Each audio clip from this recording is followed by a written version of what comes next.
नमस्कार, आप देख रहे हैं अपना उत्तर प्रदेश। मैं हूं आपके साथ पूजा मोहन पांडे। बुलेटिन की शुरुआत सीएम योगी आदित्यनाथ के एक्शन अवतार के साथ। कोरोना संक्रमण से ठीक होने के बाद लगातार एक्टिव मोड में है सीएम। उत्तर प्रदेश के मुख्यमंत्री योगी आदित्यनाथ का दौरे का दौर लगातार जारी है। सीएम योगी शुक्रवार को लखीमपुर खीरी और लखनऊ का दौरा करने के बाद आज सैफई कानपुर का दौरा करते नजर आएंगे। सपा संरक्षक मुलायम सिंह यादव और पार्टी प्रमुख अखिलेश यादव के गढ़ माने जाने वाले सैफई में सीएम योगी ने पहली बार कदम रखा है। सीएम यहां स्वास्थ्य सेवाओं की समीक्षा करने वाले हैं, साथ ही व्यवस्थाओं का भी जायजा लेंगे। इसके बाद सीएम कानपुर के लिए रवाना हो जाएंगे, जहां वो कोविड कमांड सेंटर का जायजा लेंगे और अफसरों के साथ समीक्षा बैठक भी करेंगे। इसके बाद सीएम इटावा के अफसरों और डीएम के साथ में वीडियो कॉन्फ्रेंसिंग के जरिए वहां की तैयारियों की समीक्षा कर सकते हैं।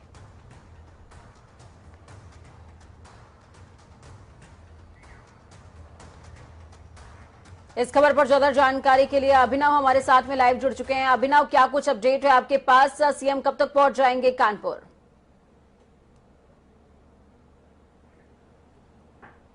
कानपुर लगभग 2 बजे अपने राजकीय हेलीकॉप्टर से पुलिस लाइन पहुंचेंगे, जिसके बाद वो अपने निर्धारित कार्यक्रम के अनुसार सर्किट हाउस जाएंगे। इसके बाद वो इंटीग्रेटेड कोविड कमांड सेंटर जो कानपुर में बनाया गया है, इसका निरीक्षण करेंगे। इसके बाद केडीए के सभागार में जिले के जनप्रतिनिधियों और यहाँ के जो अधिकारी हैं और कानपुर मंडल के जो अन्य जनपद हैं, इनके भी जिलाधिकारियों और अधिकारियों के साथ वीडियो कॉन्फ्रेंसिंग के जरिए एक संवाद करेंगे और एक बैठक करेंगे।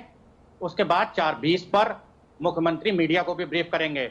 लेकिन सबसे बड़ी बात यह है कि मुख्यमंत्री के इस दौरे को लेकर जिला प्रशासन में खलबली मची हुई है, क्योंकि उनके प्रोटोकॉल के अनुसार वे किसी भी एक गांव का औचक निरीक्षण कर सकते हैं। ऐसे में जी बिल्कुल ठीक है। अभिनव, आपका रुख मैं वापस से करती हूँ। राम हमारे साथ में जुड़े हुए हैं। राम कुमार, क्या कुछ अपडेट, कैसी तैयारियां हैं जिले में? देखिए, जनपद इटावा में जिस तरीके से अगर देखा जाए तो सैफई यूनिवर्सिटी में आज जो है 11 बज के कुछ मिनट पर जो है मुख्यमंत्री यहाँ पहुंचने वाले हैं और कोविड सेंटर का यहाँ तरीके से देखा जाए तो यहाँ पे निरीक्षण भी करेंगे। देखा जा रहा है कि 2-3 से जैसे ही मालूम पड़ा कि इटावा उत्तर प्रदेश सैफई मेडिकल यूनिवर्सिटी, तो वहाँ पूरी तरीके से तैयारियां कर ली गई हैं और देखा जा रहा है कि यहाँ पूरी तरीके से प्रशासन जो नजर आ रहा है। अब देखा जाए जिस तरीके से जाए मुख्यमंत्री मुलायम सिंह सपा मुखिया के जो यहाँ गृह जनपद माना जाता है, यहाँ पूरी तरीके से सैफई मेडिकल। ठीक है राम, आपकी आवाज हम तक थोड़ी सी प्रॉब्लम के साथ में व्यवधान आ रहा है आपकी आवाज में।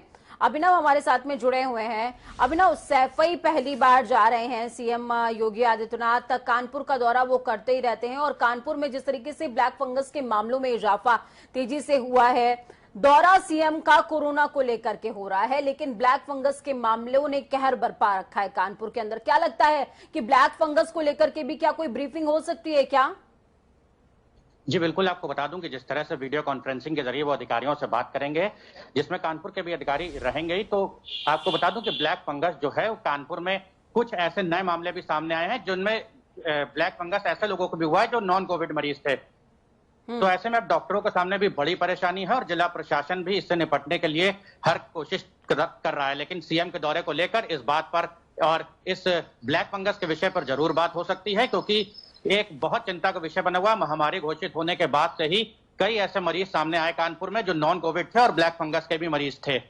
ठीक है, बहुत बहुत शुक्रिया अभिनव हमारे साथ जुड़ने के लिए, अहम जानकारी साझा करने के लिए। राम, आप भी हमारे साथ में जुड़े, बहुत बहुत शुक्रिया आपका। खबरों में आगे बढ़ते हैं। उत्तर प्रदेश के गांवों में कोरोना संक्रमण की रफ्तार को कम करने के लिहाज से महाअभियान शुरू किया जाएगा। इसके तहत सभी डीएम को गांवों और शहरी वार्डों में मेरा गांव कोरोना मुक्त गांव और मेरा वार्ड कोरोना मुक्त वार्ड के नाम से अभियान चलाया जाएगा, जिसके साथ ही हर जिले में सबसे अच्छा काम करने वाले 3-3 गांवों को 3-3 वार्डों को पुरस्कृत किया जाएगा। साथ ही सरकार की ओर से ऐसे गांवों और वार्डों को विकास कार्यों के लिए अतिरिक्त धनराशि भी दी जाने वाली है और इनको विशेष योजनाओं का लाभ भी मिलेगा। मुख्यमंत्री योगी आदित्यनाथ ने यह आदेश समीक्षा बैठक में दिया है। उन्होंने कहा कि गांवों में टेस्टिंग अभियान के अच्छे परिणाम मिल रहे हैं, ऐसे में इसे मिशन के तौर पर शुरू करने की जरूरत है। सभी गांवों में जागरूकता बढ़ाएं और प्रयास करें कि कोरोना मुक्त गांव के संदेश को हर ग्रामवासी अपना लक्ष्य बना ले। इस खबर पर ज्यादा जानकारी के लिए राजधानी लखनऊ से अनूप हमारे साथ में लाइव जुड़ चुके हैं। अनूप, जिस तरीके से सीएम योगी आदित्यनाथ लगातार एक्शन मोड में हैं, 3T मॉडल को फॉलो किया और उसके बाद बहुत सारा इंप्रूवमेंट देखने को मिला है। अब गांवों में महाअभियान की तैयारी है। देखिए पूजा, उत्तर प्रदेश में शहरी क्षेत्र में कोरोना की चैन लगभग टूट चुकी है।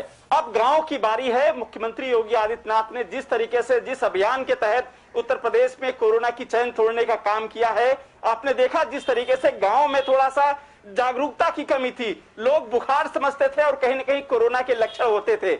उसको लेकर जिस तरीके से जागरूकता को लेकर के एक अभियान सभी डीएम को आदेश दिया है कि गांव को वहां पर अभियान चलाया जाए, शहर और गांव को जोड़ा जाए, चाहे हमारा गांव कोरोना मुक्त हो या फिर मेरा वार्ड कोरोना मुक्त हो। इस तरीके से अभियान चलाने को लेकर उस पर साथ ही साथ पुरस्कृत करने की बात कही है। जाहिर सी बात है पूजा, ऐसे में कहीं न कहीं गांव के लोग हैं वो प्रोत्साहित होंगे। वो जिस तरीके से कोरोना चैन तोड़ने की बात आ रही है, जाहिर इस तरीके से कोरोना की चैन भी टूटेगी और खासकर वो गांव भी लाभार्थी लाभ मिलेगा जिस गांव को लाभ देने की बात कही गई। पूजा, बिल्कुल लाभ मिलने वाला है और गांवों में इस समय जिस तरीके से संक्रमण फैला हुआ है अनूप, बहुत ज्यादा जरूरत है इसको अभियान का रूप दिया जाए। और सबसे बड़ी बात, मेरा वार्ड कोरोना मुक्त वार्ड, यानी कि गांवों के साथ साथ शहरों को भी इस अभियान में शामिल किया गया है, नगरीय क्षेत्रों को भी शामिल किया गया है।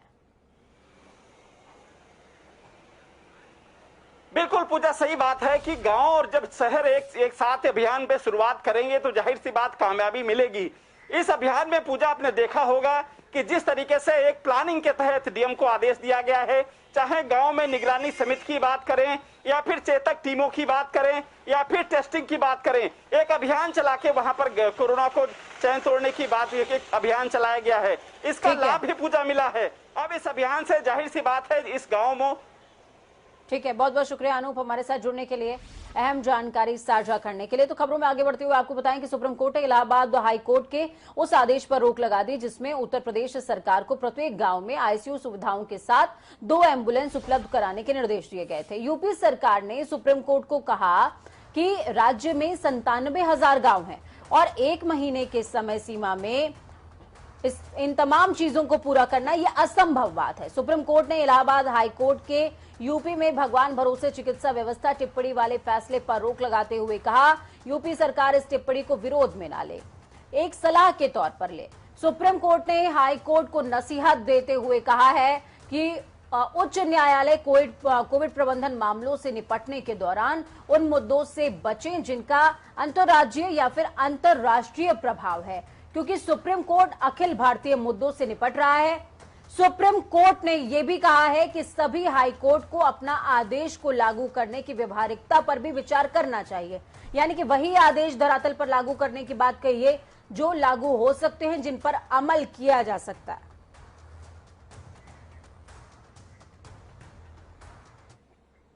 उत्तर प्रदेश में अगले 6 महीने में 18+ के ऊपर यानी कि 18 साल से ऊपर के तमाम लोगों का टीका लगाने का लक्ष्य तय किया गया है।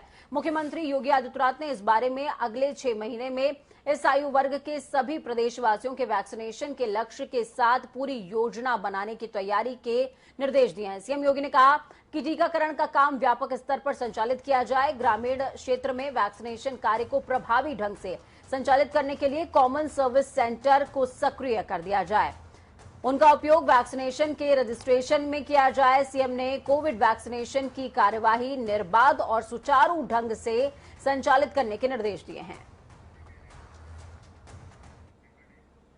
वहीं खबरों में आगे बढ़ते हुए बात होगी कोरोना के कहर की। जी हां, उत्तर प्रदेश सरकार के ट्रैक, टेस्ट और ट्रीट फॉर्मूले के सटीक क्रियान्वयन की वजह से ही प्रदेश में कोरोना वायरस संक्रमण के नए मामलों में लगातार कमी देखने को मिल रही है।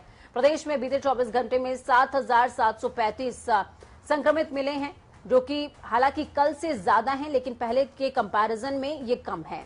17,668 लोग ऐसे जो कि कोरोना संक्रमण से उबरे भी हैं। 24 घंटे में 172 लोगों की मौत हुई है। और सबसे बड़ा ट्विस्ट आज के आंकड़ों में ये रहा कि संक्रमितों के आंकड़े में 1000 की संख्या बढ़ी है, जबकि मौतों के आंकड़े में कमी दर्ज की गई है। वहीं प्रदेश में बीते 24 घंटे में सर्वाधिक नए संक्रमित 1003 गाजियाबाद में मिले हैं, गोरखपुर में 892, मेरठ में 427 और लखनऊ में 286 नए केस मिले। वाराणसी में बीते 24 घंटे में 15, लखनऊ में 12 और सहारनपुर में 11 लोगों की मौत अभी तक हो चुकी है। तो वहीं उत्तर प्रदेश में ड्यूटी के दौरान कोरोना संक्रमण के कारण बाल विकास सेवा और पुष्टाहार के 11 अधिकारियों और कर्मचारियों का निधन हो गया। यूपी में अब तक 72 आंगनबाड़ी कार्यकर्ताओं की भी कोरोना संक्रमण के चलते मौत हुई है। साथ ही आपको यह भी बता दें कि वर्तमान में 426 अधिकारियों कर्मचारियों के साथ ही 441 आंगनबाड़ी कार्यकर्ता भी कोरोना से संक्रमित है। बाल विकास सेवा की निदेशक डॉक्टर सारिका मोहन ने ड्यूटी के दौरान कोरोना संक्रमण के कारण जिनकी मृत्यु हुई है उनके परिजनों को 50-50 लाख रुपए देने के लिए जिला अधिकारियों को आदेश जारी कर दिए हैं। तो वहीं कोरोना वायरस संक्रमण ने देश की गति को रोक दिया। भारत में भी लंबा लॉकडाउन चला, लेकिन उत्तर प्रदेश माध्यमिक शिक्षा परिषद यानी कि यूपी बोर्ड में इस बार इतिहास रचा है। जी हां, यहां पर इतिहास में पहली बार हाईकोर्ट में हाई स्कूल में 100% छात्र छात्राएं पास हो गए हैं। वर्ष 2020-21 के लिए हाई स्कूल में पंजीकृत सभी 29,94,000 छात्र छात्राओं को इस बार प्रोन्नति मिलेगी। इससे पहले का सर्वाधिक सफलता का परिणाम प्रतिशत 87.66% तक रहा है और इस बार ये 100% होने की पूरी आशंका है।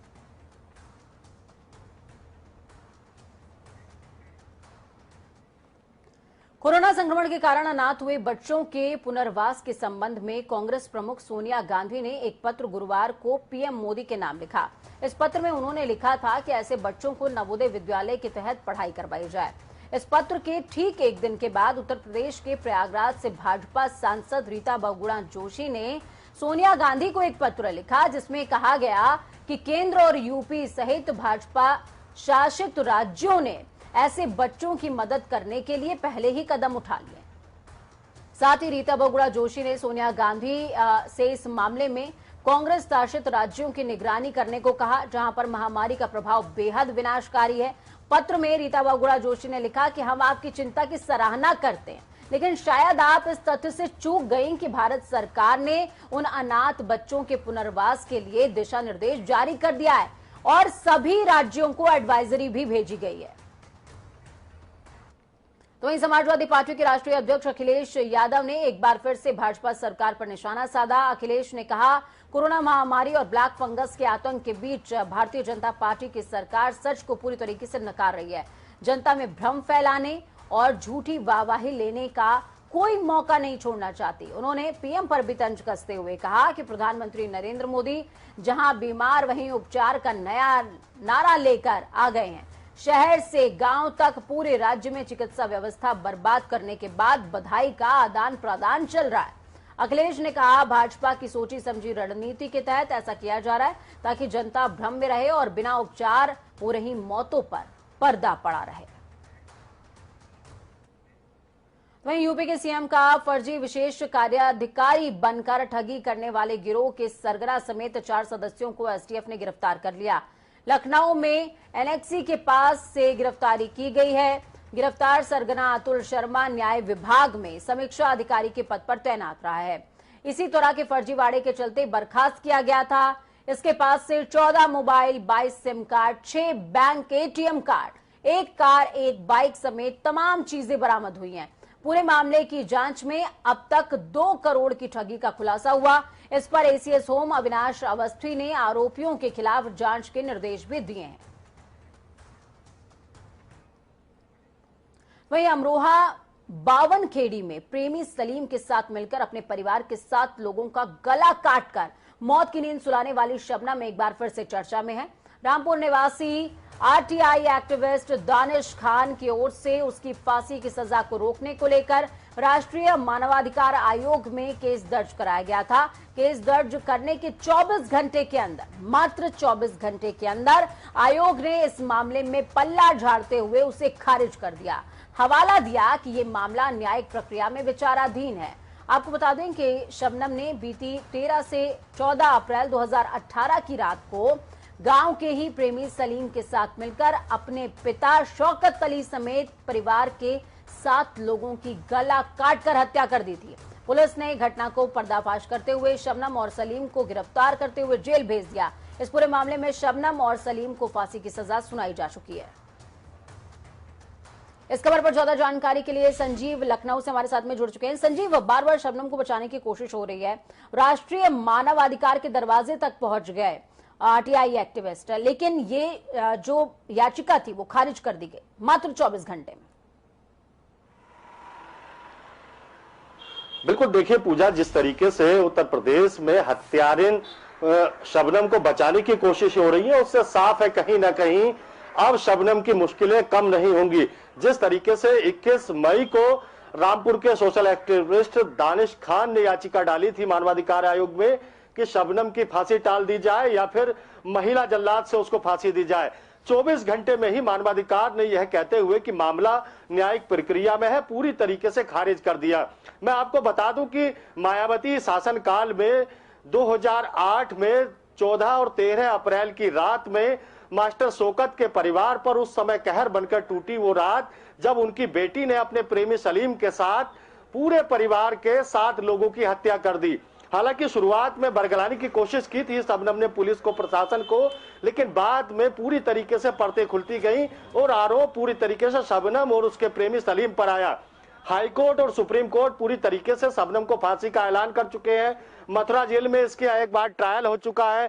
जो फांसी देने वाले जल्लाद हैं पवन, वो एक बार इसका ट्रायल ले चुके हैं। लेकिन जिस तरीके से पूरे मामले ने पूरे दुनिया को हिलाकर रख दिया था, उसमें कहीं ना कहीं अब शबनम की मुश्किलें कम होने का नाम नहीं ले रही हैं। इससे पहले राष्ट्रपति उसकी याचिका खारिज कर चुके हैं, मानवाधिकार आयोग खारिज कर चुका है, तो कहीं ना कहीं अब पूरी तरीके से शबनम की मुश्किलें बढ़ने जा रही हैं।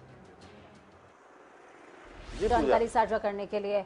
तो शबनम की मुश्किलें अब पूरी तरीके से बढ़ सकती हैं। खबरों में आगे बढ़ते हुए आपको बताएं कि उत्तर प्रदेश के बहराइच में भाजपा कार्यालय के सूचना बोर्ड पर एक कथित तौर पर जिला अध्यक्ष की ओर से एक नोटिस चस्पा किया गया। ये इंटरनेट मीडिया पर वायरल हो रहा है और इसके बाद सियासी हलके में भूचाल आ गया है। दरअसल इस नोटिस में कहा गया है कि समस्त पार्टी कार्यकर्ताओं को सूचित किया जाता है कि प्रशासन एवं पुलिस से संबंधित किसी कार्य के लिए अपने क्षेत्रीय सांसद और विधायक से संपर्क करें, क्योंकि संगठन वर्तमान प्रशासन और पुलिस से किसी प्रकार की समस्या का निस्तारण कराने में सक्षम नहीं है।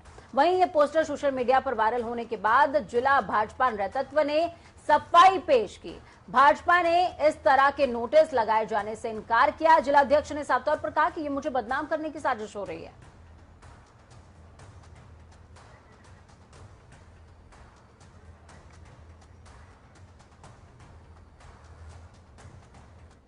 तो उत्तर प्रदेश के उन्नाव से पुलिस का अमानवीय चेहरा सामने आया है, जिसे सुनकर आप भी दंग रह जाएंगे। दरअसल बांगरमऊ कोतवाली के एक कस्बे में सब्जी बेच रहे एक गरीब परिवार के बच्चे फैजल की पुलिस ने जमकर पिटाई कर दी। पुलिस वालों ने न सिर्फ बच्चे को बाजार में पीटा बल्कि उसको थाने भी ले गई, जहां पर उसकी पिटाई की गई है।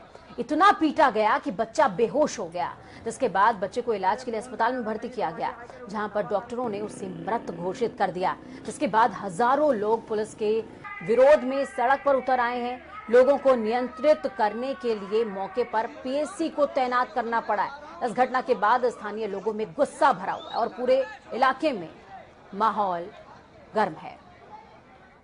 जिस बच्चे की मौत हुई है, ये कौन है आपका? अरे भाई बेसन क्या हुआ था, कैसे इसकी मौत हुई? अरे आए का मारी और थाने में रह गए।